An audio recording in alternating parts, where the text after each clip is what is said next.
ଦେଖନ୍ତୁ ଆଜି ହେଉଛି ମହାପ୍ରଭୁଙ୍କ ସୁନାବେଶ। ମୋହନ ମୋହନ ଅଳଙ୍କାରରେ ଆଭୂଷିତ ହେବେ ମହାପ୍ରଭୁ ଚତୁର୍ଦ୍ଧା ମୂରତି। ତେବେ ଆଉ କିଛି ସମୟ ପରେ ଏହି ପ୍ରକ୍ରିୟା ଆରମ୍ଭ କରାଯିବ ଏବଂ ଭଣ୍ଡାର ମେକଅପ୍ ଏବଂ ସେବାୟତମାନେ ସୁନା ଅଳଙ୍କାର ସବୁ ଆଣି ମହାପ୍ରଭୁଙ୍କ ମସ୍ତକ କର୍ଣ୍ଣ ଏବଂ ବିଭିନ୍ନ ସ୍ଥାନରେ ଲଗାଇବେ। ତେବେ ଆଉ କିଛି ସମୟର ଅପେକ୍ଷା ଆପଣମାନେ ଦେଖିପାରୁଥିବେ ତିନି ରଥ ମୋ ପଛ ପାର୍ଶ୍ୱରେ ଅର୍ଥାତ୍ ସିଂହଦ୍ୱାର ସମ୍ମୁଖରେ ସୁସଜ୍ଜିତ ହୋଇ ରହିଛି। ତିନି ଠାକୁର ବିରାଜମାନ କରିଛନ୍ତି। ମହାପ୍ରଭୁ ଜଗନ୍ନାଥ ସୁଭଦ୍ରା ଏବଂ ବଳଭଦ୍ର ତିନି ଠାକୁର ବିରାଜମାନ କରିଛନ୍ତି। ସହସ୍ର ଭକ୍ତ ମଧ୍ୟ ଦର୍ଶନ କରୁଛନ୍ତି ଠାକୁରଙ୍କୁ। ଏ ହେଉଛି ଗୋଟେ ଦିବ୍ୟ ଦର୍ଶନ, ଏ ହେଉଛି ଦିବ୍ୟ ଅନୁଭୂତି। କାରଣ ଏହି ସମୟରେ ରଥ ଉପରେ ବା ରଥାରୂଢ଼ ହୋଇ ରହିଛନ୍ତି ଠାକୁର।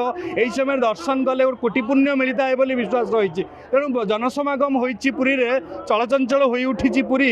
ଏବଂ ସିଂହଦ୍ୱାର ସମ୍ମୁଖ ଆପଣ ଦେଖିପାରୁଥିବେ ତିନି ରଥ ଦଣ୍ଡାୟମାନ ଏବଂ ତିନି ରଥକୁ ଦେଖିବା ପାଇଁ ଅର୍ଥାତ୍ ତିନି ରଥରେ ରଥାରୂଢ଼ ଠାକୁରଙ୍କୁ ଦେଖିବା ପାଇଁ ବହୁତ ଜନସମାଗମ ହୋଇଛି। ଆମେ ଏନେଇ ଆଲୋଚନା କରିବା। ଆମ ସହିତ ଭଣ୍ଡାର ମେକଅପ୍ ରହିଛନ୍ତି। ଆଜ୍ଞା, ଆପଣଙ୍କ ଆଲୋଚନା କରିବି।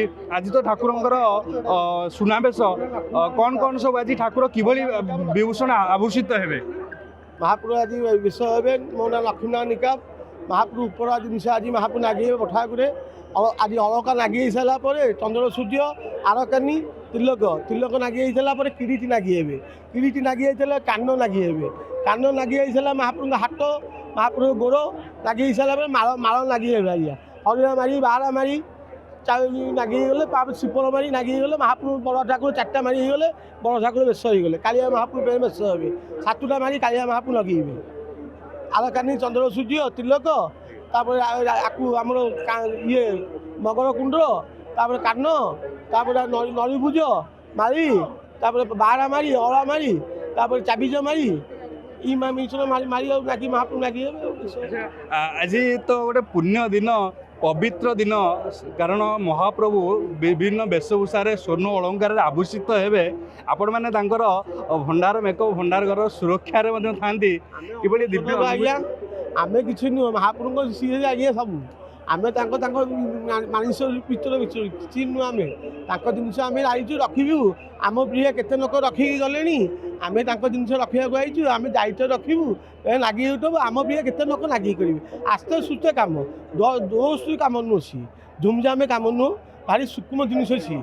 ଆଜ୍ଞା, ଏ ଦିବ୍ୟ ଦର୍ଶନ ଦେଖିବା ପାଇଁ ଆପଣ ତ ବହୁତ ଦିନରୁ ଦେଖିଥିବେ, ବହୁତ ଜନସମାଗମ ହୁଏ ଏବଂ ଠାକୁରଙ୍କ ଏ ବ୍ରହ୍ମ ଦର୍ଶନ ବା ଏ ଦିବ୍ୟ ଦର୍ଶନ ଦେଖିବା ପାଇଁ ବହୁତ ଲୋକ ଆସନ୍ତି। କାହିଁ କେତେ ଦୂର ଏଇ ବେଶ ଦେଖିବାକୁ ଭାରି ଆନନ୍ଦ। ଆଜ୍ଞା ଏଇ ବେଶ ଦେଖିଲେ ମନ ପବିତ୍ର ହେଇଯିବ। ଆଜ୍ଞା କେତେ ଆଜ୍ଞା କର୍ତ୍ତବ୍ୟ ଆଜ୍ଞା ପବିତ୍ର ହେଇଯିବ ମନ। ଆଜ୍ଞା ବଡ଼ ଚୂଡ଼ା ବେଶ ଇଏ ଆଜ୍ଞା ମହାପ୍ରଭୁଙ୍କର 8 ପରେ ବେଶ। ଆଜ୍ଞା ସବୁବେଳେ ରତ୍ନ ସିଂହାସନ ଦେଖୁଛ, ଆଜି 8 ପରେ ବେଶ। ଆଜ୍ଞା ନିହାତି ଭାବରେ ଆପଣ ଦେଖୁଥିବେ ଏ ଦିବ୍ୟ ବେଶ ଦର୍ଶନ ବା ଏ ସୁନାବେଶ ଦର୍ଶନ କରିବା ପାଇଁ ବହୁ ଦିନରୁ ଭକ୍ତମାନେ ଶ୍ରଦ୍ଧାଳୁମାନେ ପ୍ରତୀକ୍ଷା କରି ରହିଥାନ୍ତି।